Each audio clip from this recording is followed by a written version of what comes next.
میں کبھی سوچ بھی نہیں سکتا تھا کہ اس حد تک گر جائے گا۔ ریڈ لائٹ ایریا مائی فٹ، کبھی میرے خاندان کی پچھلی 7 نسلوں نے بھی وہاں کوئی نہیں گیا ہوگا۔ اور یہ لڑکا کیا ہے جو میں نے اسے نہیں دیا، کیا ہے جس کی کمی رہنے دی؟ اور اسے دیکھو، کبھی یہ خودکشی کی کوشش کرتا پھرتا ہے اور کبھی ریڈ لائٹ ایریا۔ میرے اللہ، آخر یہ کس حد تک جائے گا؟ سکندر عثمان نے اپنا سر تھام لیا۔ مجھے تو گھر کے ملازموں پر بھی بہت زیادہ اعتراض ہے۔ آخر کیوں اس لڑکی کو انہوں نے اندر آنے دیا؟ گھر کے معاملات پر نظر رکھنا چاہیے انہیں۔ طیبہ نے بات کا موضوع بدلتے ہوئے کہا، گھر کے معاملات اور مالک کے معاملات پر نظر رکھنے میں زمین آسمان کا فرق ہوتا ہے۔ یہاں معاملہ گھر کا نہیں تھا، مالک کا تھا، سکندر نے طنزیہ انداز میں کہا۔ اور پھر اس میں سے کسی نے بھی کسی لڑکی کو یہاں آتے نہیں دیکھا۔ وہ کہتا ہے وہ اسے اسی دن یہاں لایا تھا۔ چوکیدار کا کہنا ہے کہ ایسا نہیں ہوا، اس نے اس کے ساتھ کسی لڑکی کو آتے نہیں دیکھا۔ ہاں، جاتے ضرور دیکھا ہے، ملازموں کا یہی کہنا ہے۔ انہوں نے نہ تو کسی لڑکی کو آتے دیکھا ہے، نہ ہی جاتے دیکھا ہے، سکندر نے کہا۔ اس کا مطلب ہے وہ یقیناً اس لڑکی کو اچھی طرح چھپا کر لایا ہوگا۔ شیطانی دماغ ہے اس کا، یہ تم جانتی ہو۔ تم صرف یہ دعا کرو کہ یہ سارا معاملہ ختم ہو جائے، ہاشم مبین کی بیٹی مل جائے اور ہماری جان چھوٹ جائے تاکہ ہم اس کے بارے میں کچھ سوچ سکیں۔ سکندر عثمان نے کہا، میری سمجھ میں تو نہیں آتا کہ آخر مجھ سے ایسی کون سی خطا ہو گئی جس کی مجھے یہ سزا مل رہی ہے۔ میری تو سمجھ میں نہیں آتا کہ میں کیا کروں۔ وہ بے حد بے بس نظر آ رہے تھے۔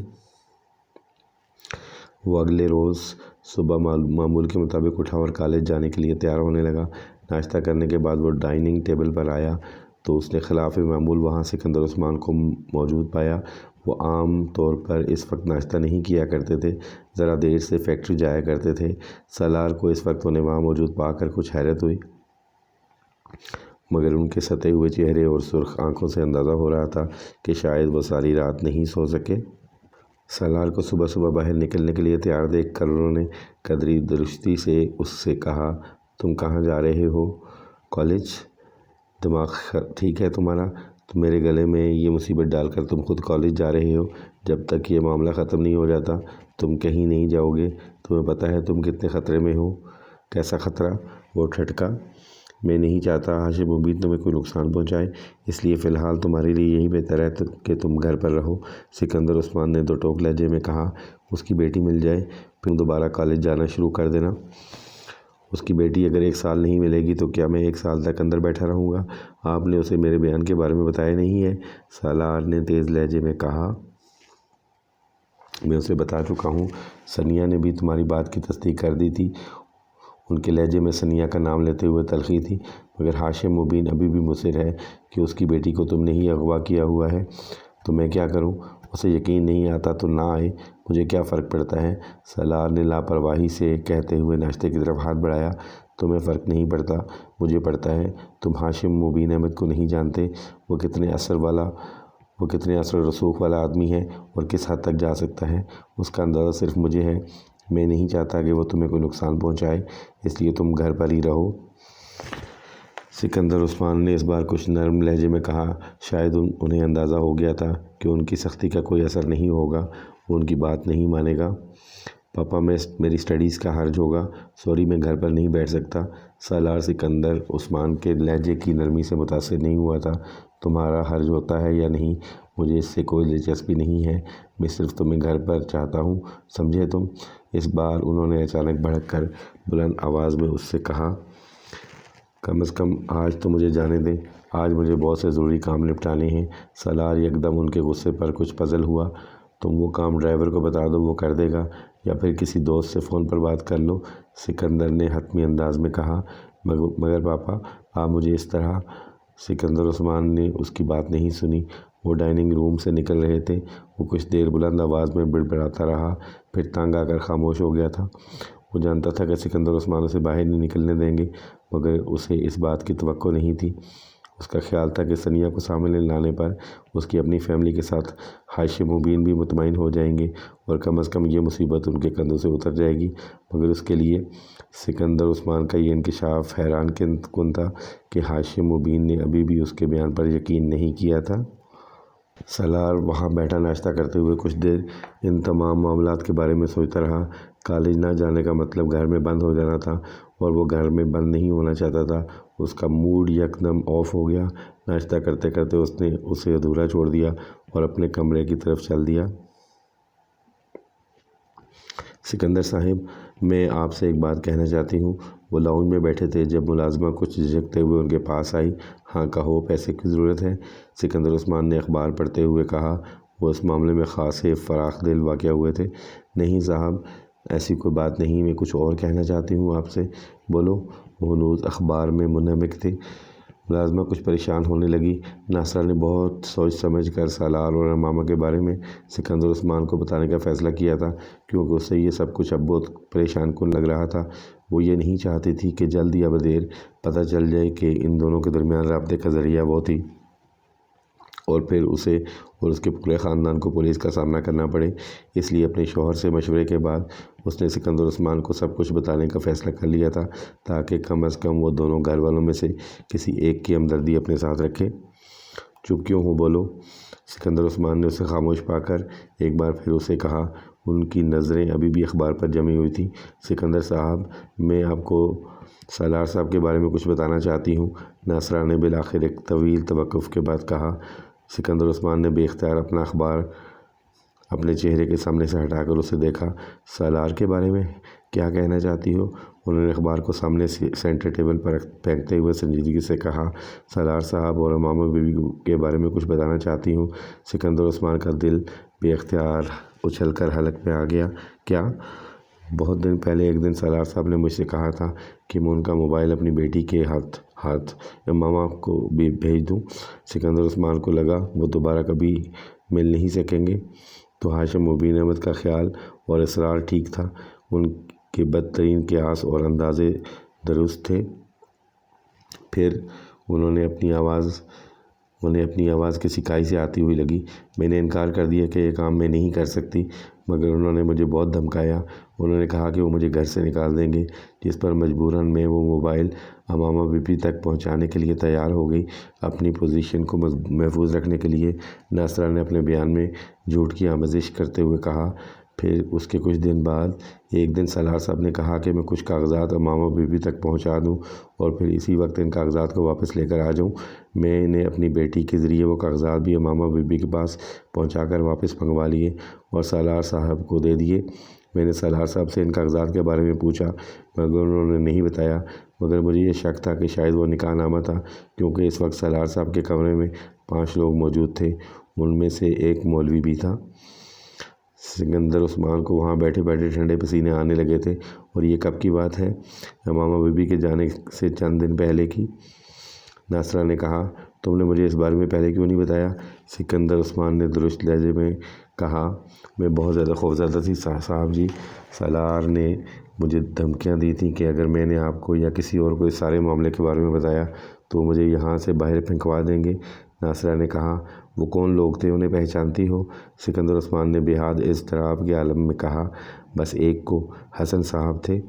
اس نے سالار کے ایک دوست کا نام لیا۔ باقی اور کسی کو میں نہیں پہچانتی۔ ناصرہ نے کہا۔